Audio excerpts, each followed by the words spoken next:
Sebab takut adalah, saya tanya dia kenapa takut. Dia cakap kawasan rumah dia banyak warga negara Nepal, Myanmar. Hari-hari minum, mabuk sampai dia orang tak berani nak balik jalan kaki ke rumah. Padahal rumah dia kalau nak balik rumah jalan kaki pun sampai. Tapi dia terpaksa request Grabcar dan menunggu sehingga 15 minit di tempat lokasi untuk balik rumah. Sampai nak turun kereta pun minta saya temankan dulu sehingga dia naik tangga. Cuba bayangkan lah. Orang tempatan sampai tahap begitu, nak balik rumah jadi takut.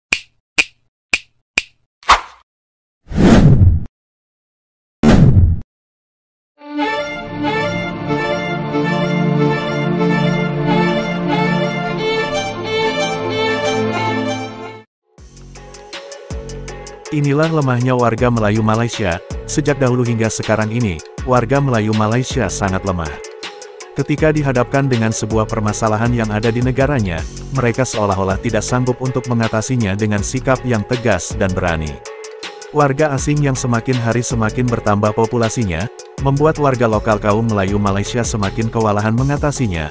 Mereka hanya sekedar berkoar-koar, tapi sama sekali tidak ada tindakan tegas. Serta identitas kemelayuan yang mereka banggakan hasil dari sebuah sejarah masa lalu, tidak mampu melawan penjajah pada masa kolonial Inggris. Bahkan saat ini, kaum Melayu semakin terpinggirkan, dalam segi perekonomian, oleh para warga pendatang asing.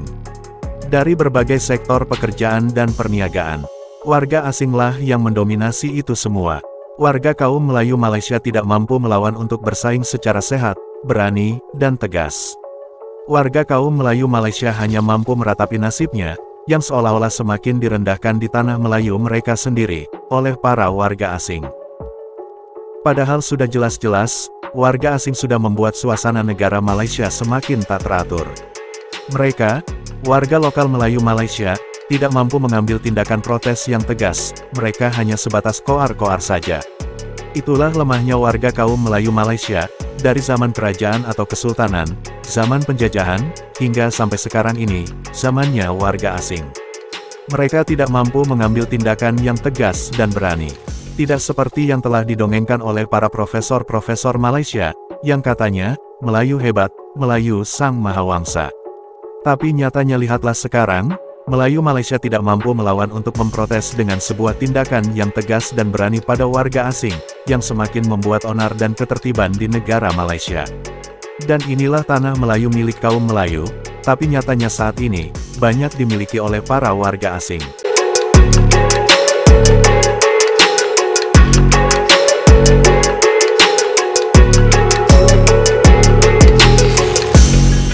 Warga asing, parti haram dan pelayaran haram Rohingya yang semakin bertambah dalam negara kita sehingga mereka semakin berani dalam banyak hal. Jumlah kadar jenayah seperti merompak, pelacuran, menipu, merogoh dan pecah rumah semakin bertambah dalam kalangan warga asing. Mereka bermaharajalela berniaga di dalam negara kita tanpa langsung merasa gentar dikenakan tindakan. Mereka semakin berani membuat kacau seperti bergaduh sesama sendiri sehingga menakutkan penduduk tempatan. Mereka semakin berani mengimpor budaya buruk kehidupan mereka ke negara kita seperti mengamis di jalan raya yang sesak dengan kenderaan dan minum minuman keras di khalayak ramai. Jumlah mereka yang semakin ramai menyebabkan keselamatan negara kita boleh tergugat pada bila-bila masa sahaja. Kita tidak melarang pun warga asing ini untuk datang bekerja demi pembangunan negara Malaysia sebab mereka masuk pun atas permit bekerja. Tapi sekarang ini mereka masuk sini dan mengambil kesempatan untuk menjadi tauke dengan menyalahgunakan permit kerja daripada majikan atau mencerobos secara haram ke dalam negara. Yang menjadi tauke ini pula akan mengganggu ekonomi rakyat kita dan negara. Mereka ini tidak membayar income tax. Mereka banyak menghantar duit ke negara mereka. Ini adalah salah satu sebab kenapa nilai ringgit kita jatuh dan sukar untuk pulih. Sebab mereka membawa aliran ringgit keluar. Mengikut kajian dalam satu tahun, jumlah aliran ringgit keluar adalah 80 bilion ringgit yang dibawa oleh pekerja asing sahaja dalam bidang kontraktor. Dan ramai pekerja asing sudah menjadi kontraktor tanpa lesen CIDB. Mereka berani ambil sub dari Mencon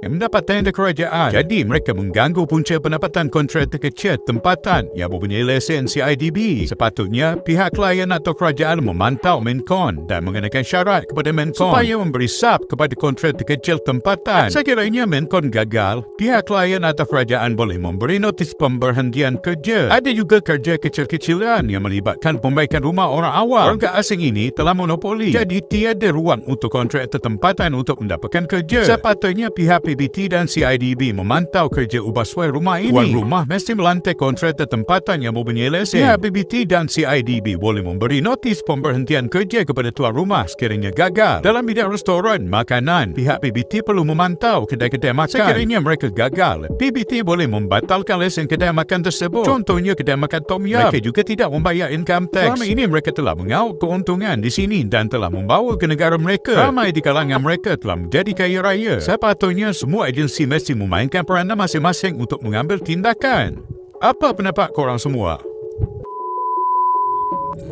Assalamualaikum warahmatullahi wabarakatuh. Salam Malaysia Madani. Dengar sini baik-baik saya nak cakap sikit. Kepada warga negara asing yang mana yang duduk di Malaysia ni, kan, tolonglah hormati undang-undang dan respect sikit kepada orang-orang tempatan. Kita diam, kita tak banyak bercakap. Kita bukan kata kita takut, bukan kita nak ni, kita sedang melihat kerosakan yang sedang berlaku. Dan kita mula start bersuara sedikit demi sedikit setiap hari. Dan kita pun harap pihak berkuasa ambil berat tentang perkara-perkara ni. Lambatkan warga asing dalam negara kita ni menyebabkan budaya yang diorang bawa daripada luar tu secara tak langsung memberi perkara negatif kepada anak-anak kita yang berada di sekitar kawasan penduduk. Saya selalu dapat customer, iaitu kadang-kadang penduduk tempatan sendiri request Grab car, nak balik rumah tapi takut.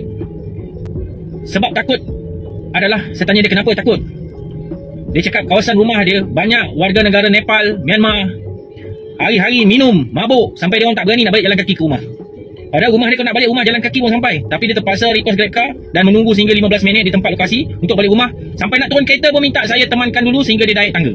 Cuba bayangkanlah. Orang tempatan sampai tahap begitu, nak balik rumah jadi takut disebabkan angkara warga negara luar ni yang tidak menghormati warga tempatan yang mana yang menyewa di kawasan-kawasan flat. Saya pun tak tahu kawasan perumahan awam untuk rakyat tempatan, tapi macam mana boleh penuh berlama-lama warga asing sewa kat situ. Ini yang saya katakan tadi, pengkhianatan ni kepada bangsa dan negara ni. Sedangkan perumahan rakyat tu diberikan untuk orang-orang tempatan yang mana golongan yang susah, yang tidak berkemampuan, yang kurang berkemampuan, tetapi dimonopoli oleh orang asing.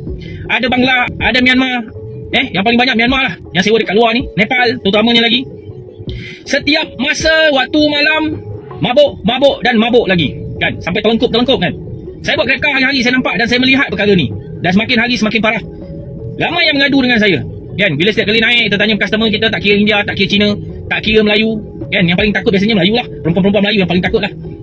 Yang selalu cakap kata dia tak berani nak balik rumah disebabkan ada warga negara luar mabuk, lepak-lepak kat kawasan bawah tu, kan. Bila dia lalu, orang pandang dia semacam macam nak buat sesuatu. Jadi perasaan takut tu muncul dalam diri masyarakat tempatan sekarang.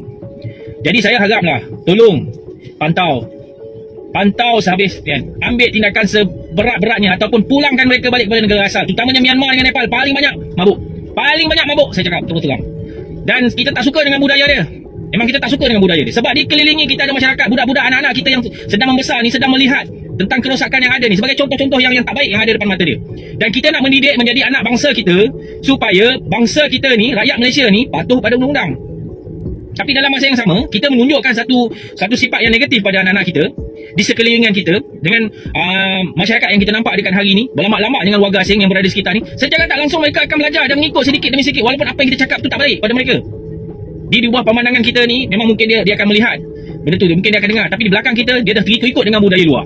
Ini yang saya tekankan kepada pihak kuasa, tolong pantau, jangan sampai kita rakyat ambil tindakan melulu yang di luar batasan. Kadang-kadang kita hilang sabar, kita boleh jadi lupa. Manusia ni kalau dia dah marah sampai tahap dia tak boleh tahan, dia akan bertindak sesuatu perkara yang di luar batasan yang siapa-siapa pun tak boleh duga. Orang takut pun boleh jadi berani. Kan pernah dengar cerita kan, satu cerita zaman orang dulu bercakap, kan, daripada kena baham, lebih baik baham, kan. Daripada kena baham dengan orang, lebih baik kita melawan. Betul tak? Walaupun kita takut, bukan kita berani sangat, kita pun takut juga. Tapi bila kita dalam keadaan tersepit, kita takut, kita bertindak di luar batasan. Ini amaran. Betul-betul saya cakap, ini amaran kepada warga asing. Saya memang tidak betul langsung. Saya bukan orang politik. Saya bukan siapa-siapa. Dan tak ada pun nama saya yang terkenal selama hari ini. Tak pernah ada pun di mana-mana. Ya, mana-mana pertubuhan. Tetapi saya, kalau saya dah hilang sabar, saya tak peduli siapa. Dan cuma saya harap benda ni yang buruk saya tak nak berlaku dalam negara ni. Dan kita tak nak orang yang seperti saya ni, yang diam selama hari ni, bangun memberontak, kan menunjukkan rasa tidak puasan hati pada warga asing, maka kita takut kita boleh buat sesuatu benda yang di luar jangkaan. Saya mengharap sangat-sangat kalau orang tempatan pergi minta kerja, macam-macam dia orang minta, dia punya sijil dan sebagainya, dan itulah inilah, kita nak itulah, kita nak inilah bagainya. Tapi warga asing yang datang sini tak pernah pun nak disoal siasat dulu, nak ditapis. Dia punya attitude dia punya perangai dia sekarang ni macam-macam. Dan saya buat Grabcar, kita memang tahu kadang-kadang kita naik kereta, dia tanya dengan kita, "Encik, ada roadblock tak?" Kita dah boleh faham itu memang kosong ni, memang kosong. Tapi kita nak cakap bagi pihak individu tak boleh, disebabkan apa, nanti kita nak buat aduan apa, nanti Grabcar campaign kita. Ini satu masalah sebenarnya. Jadi kita terpaksa telan dan kita hantar secara diam-diam. Tapi dalam hati ni, perasaan marah ni kan tak tahu nak cakap macam mana lah. Memang betul-betul, memang tak boleh nak dibiarkan lagi. Saya mengharapkan sangat pihak-pihak masyarakat, pihak berkuasa yang berada sekeliling kan, ataupun KRT yang mana yang dilantik, pantau kawasan-kawasan perumahan awam tidak dibenarkan warga asing untuk menyewa. Cuba bayangkan warga negara Malaysia pergi Singapura, nak sewa di Singapura, sewa bilik saja dia bagi dengan harga yang tinggi. Sebab apa? Saya tak nak galakkan warga kita pergi tinggal dekat dalam negara dia. Kita Malaysia, warga luar datang sini bagi tempat tinggal lagi, bagi transport pergi kerja lagi, gaji sama banyak dengan rakyat tempatan, OT boleh gaji orang lagi. Apa yang kita ada dekat sini sekarang? Saya nak tanya yang tu je pada masyarakat. Kalau tak pandai, tak buka mata lagi, tak datang melihat lagi, saya pun tak faham lah. Kan, bagi HR Kelang tu, terutamanya orang-orang yang berbangsa Melayu sendiri menjadi HR mana-mana Kelang, kan, tolong ambil berat benda ni. Dan kepada juga Kementerian Sumber Manusia, tolong pantau, tolong audit, kan, tolong audit benda ni, tolong cek, kita minta tolong cek, buatkan sesuatu. Jangan biarkan sampai rakyat dia marah, rakyat dah tak boleh nak terima dengan keadaan. Kan, saya bukan ahli politik, saya tidak ada sekiri dan tidak kanan. Saya yang menjunjung adalah 5 rukun negara. Itulah, siapa pun yang memerintah, kita mendukung dia, tetapi kita nak dia buat kerja bagi kerajaan. Yang tak kira lah pemimpin peringkat tertinggi ke, yang berada dalam kerajaan sekian lama tu, ahli pegawai kerajaan tu, tolonglah buka mata sikit. Jangan terlalu menekan kepada kita, biarkan warga asing terus bermaharajalela dekat Malaysia ni.